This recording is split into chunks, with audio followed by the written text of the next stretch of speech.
Well, all right. Welcome back to As It Should Be. Paul Bertolino here in the world famous As It Should Be studios.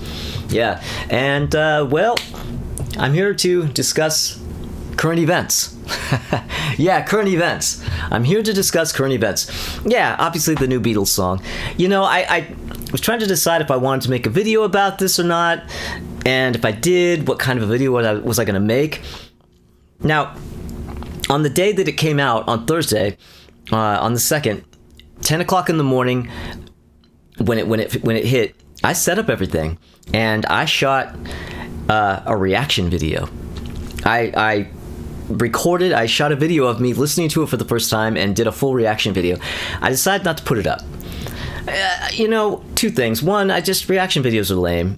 And in the end, when I looked at it, I just thought, this isn't, whatever. Who wants to sit here and watch a video of me listening to this song? It just seems kind of like, I just didn't want to do it. So the video's there, and I upload it and everything, and I put it on private. So it's there. I don't really ever intend to, have it go live, but I don't know. If anybody wants to see it, let me know. Maybe I don't know. Well, maybe Patreon or something, right? Okay. Anyway, but I made that reaction video, and I decided, this is kind of lame. I'm not putting this up. And then I thought, but I want to do something. I feel like I need to acknowledge this, because we've just talked about it on the Q&A, and everybody knows I love the Beatles. Like, the Beatles are, basically oxygen to me, right? Certainly musical oxygen. So I feel like I really need to weigh in on this. I thought, well, you know what? I'm just going to do a review video, kind of a discussion/review kind of video on this, and just talk about it. And that's what this is. I'm just going to give my thoughts on this. So, obviously this track goes way back. We all know, we saw the documentary. Everybody kind of knows, all you Beatle geeks out there, the whole lineage of this, the whole journey of this from 1977 to 2023. And this was supposed to be one of the anthology tracks. They were going to have 3 tracks, right? And this was going to be the 3rd one, but they ran into technical snags. I also understand George just thought it was a shit track and was like, and he refused to work on it. I understand that as well, but that's what I've read. I don't know. I wasn't there, so I can't really say that for a fact. But even if that is what actually happened, obviously with all the propaganda, all the stuff, and all the press that they're doing about it, they're not going to talk about that. But a lot of people, myself and a lot of people have had this demo for a long, long time. I mean, it's been on YouTube. So, it's not some inside thing, it's been on YouTube for years. And I always kind of found I always liked the song, but I always kind of found the demo to be kind of messy and had a little trouble imagining how they were going to be able to make something out of this. But I was really interested. I was really, really interested because, anytime there's ever going to be a new Beatles anything that's new, that's actually new, not just, I'm interested in the remixes too, just out of curiosity, but something that's actually a song that we haven't heard yet, yeah, I'm going to be interested. So when I did sit down and listen to this on camera, my experience was, well, I'll tell you something. The day before, they put out that documentary, right? And I decided I wasn't going to watch it. Not yet. I thought, I just want to hear the song. I don't want to watch the documentary first. I don't want to watch a video. I just want to hear the damn song. Then I'll watch the documentary. Then I'll look at the video, all the other stuff that goes with it. So I got through most of the day on Wednesday not watching the doc. And then late in the day, I was like, I can't take it. I have to watch this. I thought, my big thing was that I thought, I don't want to hear even a note of this before it's time. I don't want anything given away. I want to experience it kind of pure and, for the first time when it comes out. And then I thought, maybe I started telling myself, nah, I can watch the doc. They're not going to give away any of this. No way. Are you kidding me? They're keeping this under lock and key until the last second. They're not going to give you any of the song. So I watched it, or started watching it, and then they give you the isolated vocal, and I was like, oh my god. And it was kind of emotional because I know the demo and I know how shitty the demo sounded, and to hear his voice isolated and that clear, like he was in the room, it was like, whew, okay. And then I kept watching, and then they started giving away stuff. They started giving you a moment of the song. I'm like, okay, no. I stopped it, and I didn't watch the whole thing. I thought, I have to stop it because I don't want this to take away from the experience of listening to it for the first time. So the next morning I got up, set everything up, did the video, and listened to the song. And I really honestly thought that it was going to be like this emotional experience. I thought, oh shit, I'm probably going to sit here and cry in the video, right? I didn't. I sat and I listened to the whole thing, and I feel like the experience kind of was somewhat muted, not only by having heard what little they were giving away in that documentary video, but also, unfortunately, I think I kind of ruined it for myself by making a video out of it. I have the Hollywood lights here on me and everything, and I'm in front of the camera, and I feel like that kind of changed the experience for me too, unfortunately. But when it was all over, I didn't really have anything to say. I felt like, it's just one of those things where I kind of didn't know, and I say this in the video, like I didn't really know what hit me. I felt like I needed to hear it more, let it sink in more before I would really have comments. And now at this point, I have heard it many, many more times, and I do actually have things to say. And the one thing that struck me immediately, that I would have had to say immediately when I heard it, was that I was really I guess what I would say is my only real gripe about it is that they cut out the best part of the song. There's anybody who's heard the demo knows the "I don't wanna lose you, oh no" part, right? That's my favorite part of the song. That's the hook, as far as I'm concerned. Completely cut that part out. And I got towards the end of the song, I'm like, wait, that never happened, did it? And so that is a big, big thing. That is a big, big blow, really, to the song for me, is that the part that I consider the best part, the key part, the hook, like I said, is not there. And so I feel like that kind of made the song a little bit more bland. I like it. It's pleasant. It's good. It's not bad. It's not great. It's perfectly good. It's not mind-blowing. But I like it. I'm perfectly happy that it exists. I'm very happy that they did it. Will I put it on a lot after the dust settles? No. But I really like Free as a Bird, and I never put that on. But I'm glad that these things exist. There's no reason for them not to exist. I mean, like I was saying in the Q&A video, it's not going to hurt anything. It's not going to ruin their legacy. It's not going to, destroy the band. It's not going to make you love them less. Rubber Soul and Revolver aren't going to sound worse all of a sudden. The Beatles aren't all of a sudden not going to be good. It's okay.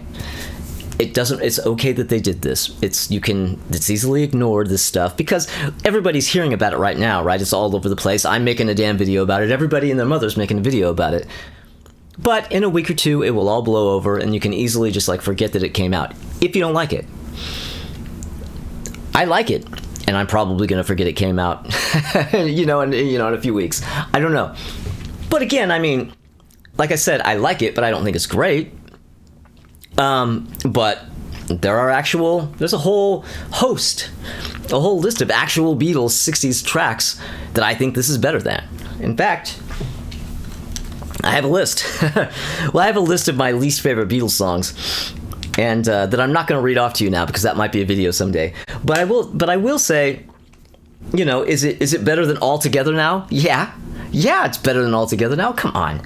Is it better than Don't Pass Me By? Fuck yeah. I think it is. Is it better than, What Goes On? Yeah, I think so. It's sure as hell better than What's the New Mary Jane. Granted, What's the New Mary Jane is an outtake. Yeah, there's just so many, and some of their covers like Slow Down and Honey Don't. Yeah, way better than those tracks. So there's that. So it's not like it has to be judged against, Strawberry Fields and Penny Lane and all that kind of stuff. It really doesn't need to be, and it shouldn't be, because, like I also have said in a previous video, songs like this, tracks like this, and Free as a Bird and Real Love they can't really be judged against the good and proper 60s stuff. For one, fundamental reason, and that is the fact that when they made the records, they were all there. They were all alive, and there was no limit as to what they could do. And so those records you judge, in that way. These records, that really isn't the case. They kind of really are very limited as to what they can do. It's like, here's the song. John is no longer with us, and this is what he did, and this is what we have to work with. We can only work within this box. We can't really, you know what I mean? They don't really have, the sky is not the limit like it was back when they were all there. So you can't really judge them against each other for that very reason, for that simple reason. Because there are people who say, in fact, I was watching a channel, one of my favorite channels, a couple days ago, and they were saying, well, is it better than the new Stones single? Which one? The one with Lady Gaga? No, the Stones single's better. Yeah. But, also, that's also not a fair comparison, because the Stones are all there. They're not dealing with a dead Mick Jagger, around some track that he recorded years ago that they have to build around. Like, they're all there creating music from the ground up. So that's just a different ball game entirely. This can't be compared to that. But, also, and I do realize I am biased, of course, because not only do I love the Beatles, not only they're my favorite band, and they go back to they're part of my DNA. There's an emotional connection to this, and for most fans, this goes above and beyond just music and just what the song is on a musical level, on its own merits. It's more than that. It's more important than that. It's just something that just runs in our veins. It runs too deep to be able to be, I guess, really that objective sometimes. And I am being objective about it. I mean, I'm not going to sit here and tell you I think it's absolutely great and absolutely wonderful. It's magical. It's the greatest thing that ever happened. Like fucking Liam Gallagher or whoever was saying. It's like, no, it's not. Yeah, it's good. I like it, but I mean, come on.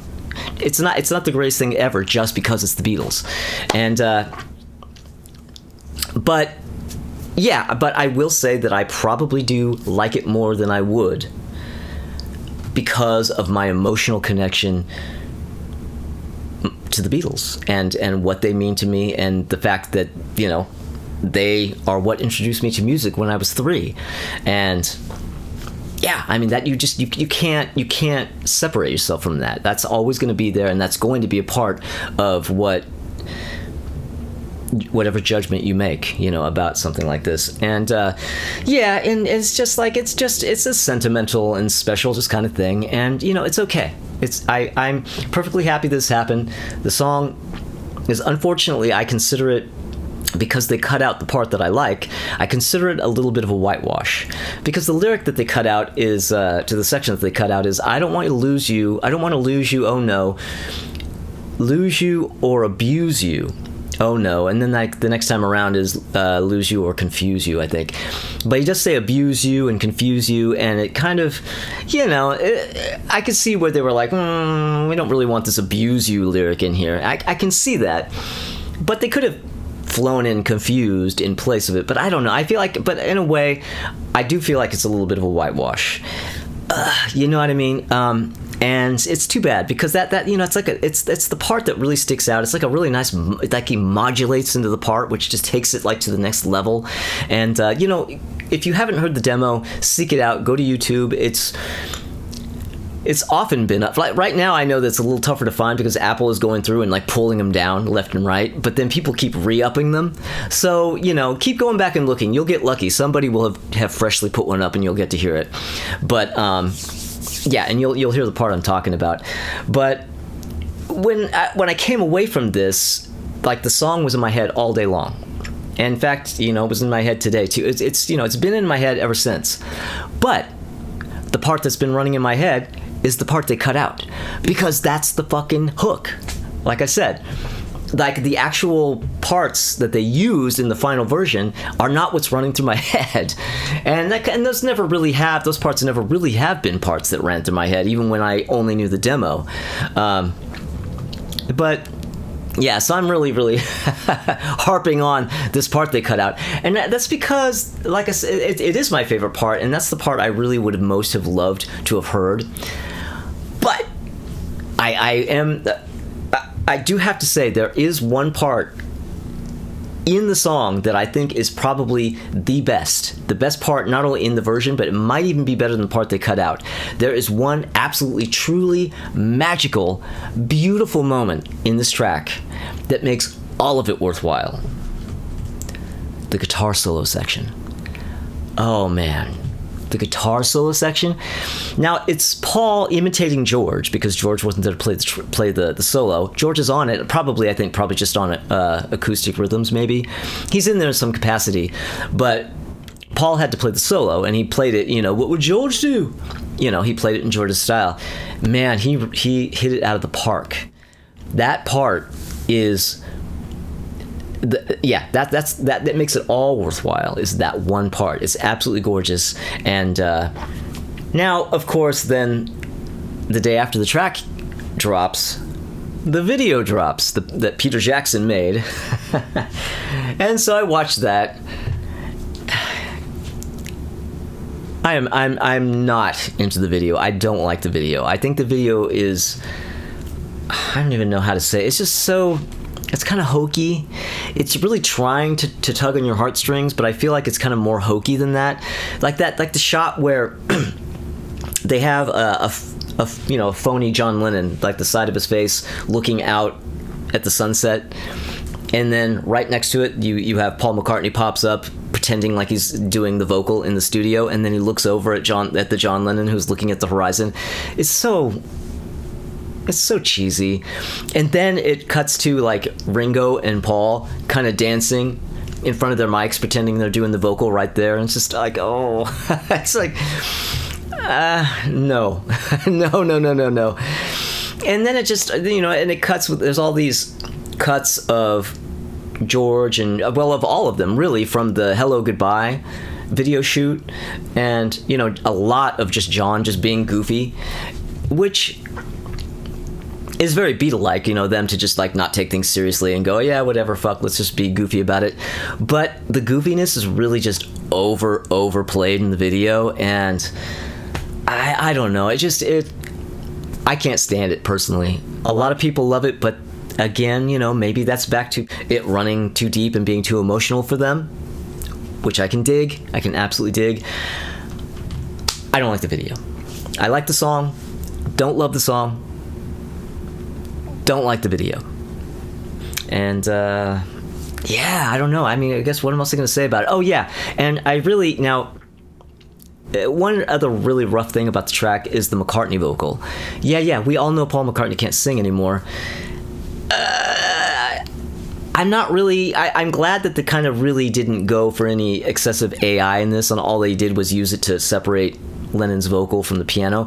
But I do kind of wish they might have done a de-aging thing on McCartney's voice, because 80-year-old Paul McCartney croaking on this thing behind, John Lennon in 1977, that doesn't work. Sorry, and I guess I'm going to assume that maybe McCartney hadn't laid down a vocal back in 1995 when they first worked on it. Maybe, or maybe he just is not self-aware enough to know that maybe he should have used that vocal. I don't know. But that's another rough part. But overall, I'm going to wrap it up. Things that I've already said. I don't love it. I like it. Yeah, that's that. But I'm glad as hell that they did it. And I would love it if they could do it again. They probably won't. Probably. But you know what? I would welcome it if they did. Because John Lennon made a whole bunch of demos in the Dakota between 75 and 1980. There's an album's worth of those things. They could make a whole new, they could go in with, musicians and AI and all kinds of shit and make an entirely new John Lennon album with that material easily. And yeah, I don't know. I'd like to hear it personally. But anyway, that is that. I probably have rambled on way too long about this, and I have probably forgotten to say things that I had intended to say that I'm going to remember after I'm done. But I just wanted to weigh in on this, and yeah, and that's kind of that. I ordered the vinyl 12-inch single for it, and it's not coming until like the end of November or something. But I did actually buy a physical copy just because I've got to have that in there. Having a vinyl copy that I can just slip into the collection and just have. I can't resist that. I kind of wish I had it now because it would be great to be able to show it in the video, but whatever. All right. Anyway, thank you everybody for watching, for sitting through this ramble. This Beatles ramble, and thank you for everybody who has subscribed. But if you haven't subscribed, consider subscribing, and if you do subscribe, click the little bell because you might want notifications. And come back this Thursday. Come back this Thursday because Crystal Durant and Tommy Von Voigt are going to be here, and we are going to be resuming our Albums of the Year series, okay? And we are going to be picking up where we left off, and this week will be 1988. Yeah, Tommy's so excited because 1988. I'm a little less excited, but we'll see how that turns out. All right, everybody, I will talk to you guys later, and see you soon.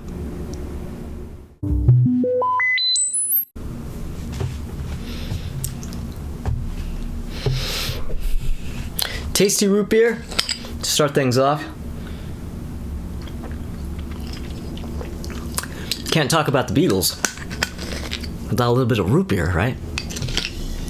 To get you started, right? Okay. Ah, fuck. All right. Whew. Blah, blah, blah, blah, blah. Okay. All right.